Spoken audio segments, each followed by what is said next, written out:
냉면은 누가 만들었을까? 냉면의 기원은 한국 냉면의 원조는? 여름이 오면 대한민국은 조용히 두 편으로 갈라집니다. 물냉파와 비냉파. 그런데 평양냉면집에 들어가면 문제가 더 복잡해집니다.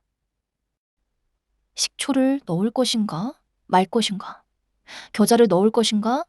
육수의 뜻을 끝까지 믿어볼 것인가? 냉면 한 그릇 먹으러 왔을 뿐인데 갑자기 음식 철학을 검증받는 기분입니다. 괜히 양념통부터 잡았다가는 옆자리 손님에게 냉면 초보라는 눈빛을 받을 수도 있습니다. 하지만 정말 어려운 질문은 따로 있습니다. 도대체 냉면은 누가 처음 만들었을까요?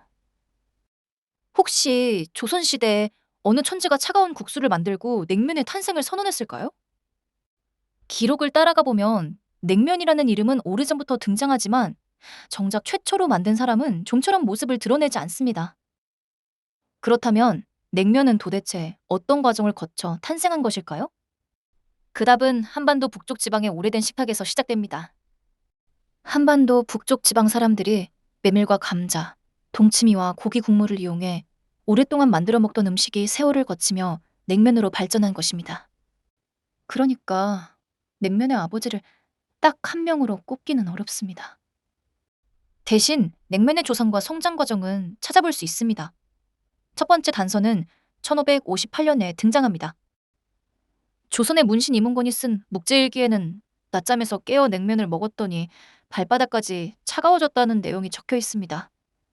냉면 한 그릇 먹고 발바닥까지 시원해졌다니 조선시대 냉방 성능이 상당합니다. 에어컨은 없었지만 냉면이 열일했습니다. 다만 이 기록에는 면을 무엇으로 만들었는지, 어떤 국물을 부었는지, 고명은 무엇이었는지가 나오지 않습니다. 그래서 이 냉면이 오늘날 우리가 먹는 메밀 냉면과 같은 음식인지는 확정할 수 없습니다. 이름은 냉면인데 얼굴 사진이 없는 셈입니다. 오늘날 냉면과 닮은 모습이 선명해지는 것은 조선 후기입니다. 1809년 빙어각 이씨가 쓴 생활백과 규합총서에는 동치미 국물에 국수를 말고 동치미 무압에 유자를 썰어 얹은 뒤 돼지고기와 달걀지단, 고추, 후추, 자들 더해 먹는 조리법이 나옵니다. 이쯤 되면 우리가 아는 냉면과 꽤 비슷합니다. 배도 있고 고기도 있고 잣도 있고 국물도 차갑습니다. 삶은 달걀 반쪽만 올리면 현대 냉면집과 바로 협상할 수 있을 것 같습니다. 해천 849년 홍성모가 쓴 동국세시기에는 더욱 분명한 설명이 등장합니다. 메밀국수를 무김치와 배추김치에 말고 돼지고기를 넣은 것을 냉면이라고 했습니다. 또한 냉면을 음력 11월의 음식으로 소개하면서 평안도의 냉면이 가장 좋다고 평가했습니다. 여기서 많은 분이 놀랍니다. 냉면이 여름 음식이 아니라 겨울 음식이었다고요? 그렇습니다. 옛날 냉면의 전성기는 삼복더위가 아니라 창밖에 눈이 쌓이던 겨울이었습니다. 가을에 수확한 메밀을 갈아 국수를 만들고 겨울에 잘 익은 동치미 국물을 부었습니다. 냉장고가 없어도 바깥 공기가 냉장고였고 얼음 제조기가 없어도 장독에는 자연산 살얼음이 생겼습니다. 방 안에서는 온돌이 허리를 뜨겁게 지지고 입안에서는 냉면이 이를 시리게 했습니다. 온돌은 최대 출력, 냉면은 최저 온도, 조선 사람들은 난방과 냉방을 한 끼에 동시에 해결한 셈입니다.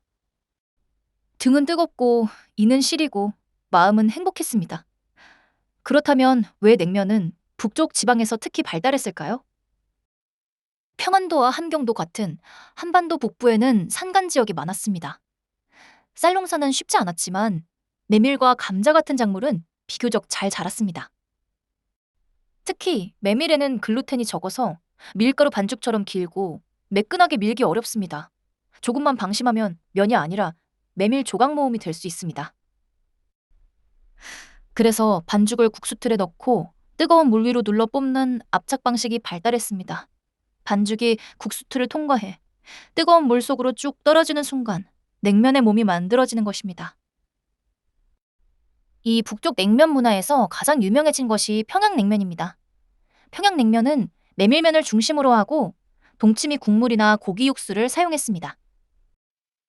오늘날에는 맑고 담백한 육수가 평양냉면의 상징처럼 여겨집니다. 하지만 옛 냉면의 맛과 재료가 어느 시대나 똑같았던 것은 아닙니다. 김치 국물도 썼고 돼지고기도 넣었으며 고기 장국을 사용한 냉면도 있었습니다.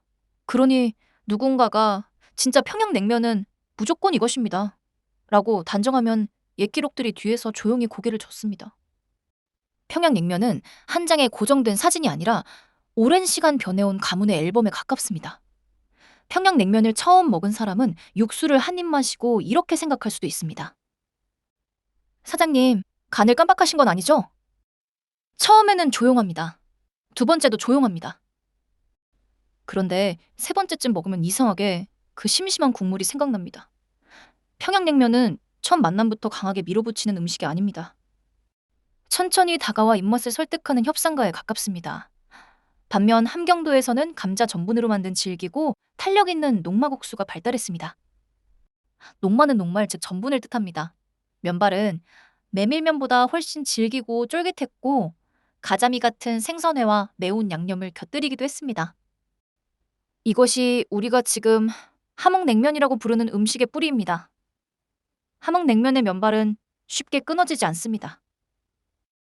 가위 없이 도전했다가는 냉면을 먹는지 냉면과 줄다리기를 하는지 알 수 없게 됩니다.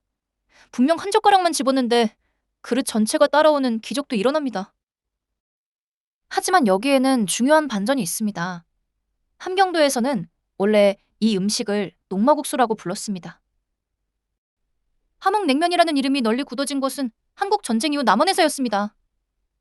그러니까 함흥냉면은 함경도의 음식 전통에서 시작되었지만 우리가 익숙하게 알고 있는 이름과 상품 형태는 피란민들이 남쪽에 정착하는 과정에서 완성된 것입니다. 냉면의 역사에서 다음 주인공은 도시입니다. 1910년대 후반부터 1920년대에 냉면집이 경성, 지금의 서울에 퍼지기 시작했습니다. 1920년대에는 동양루, 백양루, 부병루 같은 냉면집이 이름을 날렸습니다. 1936년 신문에는 여름 점심시간이 되면 관청과 회사에서 주문 전화가 몰려 냉면집 전화통에 불이 날 지경이라는 표현까지 등장합니다.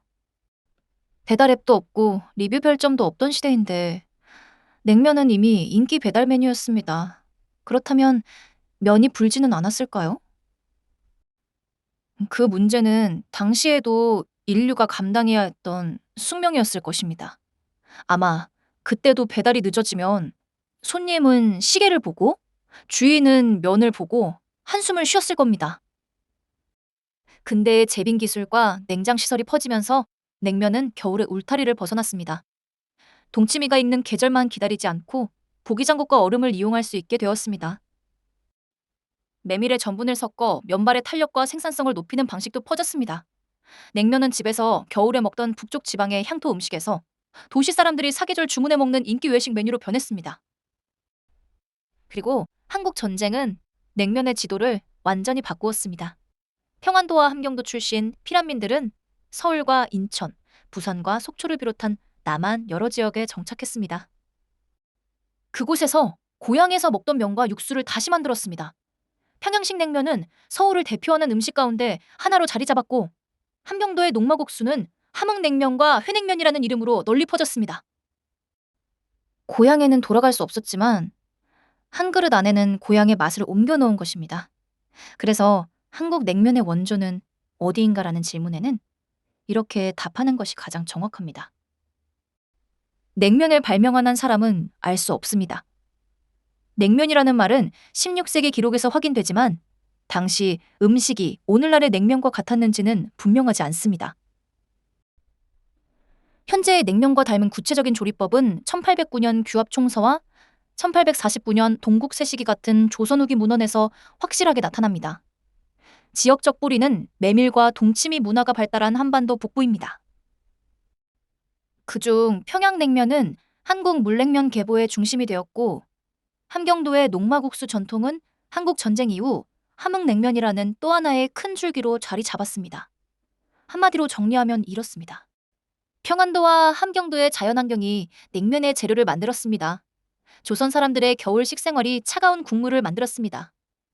경성의 냉면집과 근대 제빙 기술이 냉면을 대중화했습니다.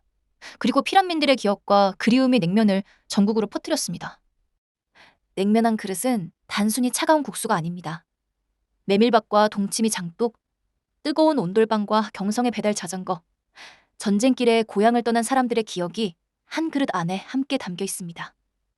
그래서 평양냉면 육수가 심심하게 느껴지더라도 너무 성급하게 겨자통부터 들지는 마십시오.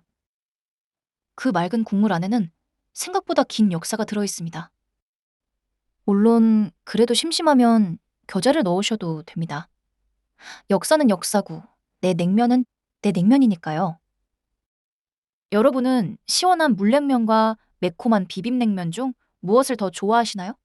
평양냉면을 먹을 때 식초와 겨자를 넣으시나요? 아니면 육수 그대로 드시나요?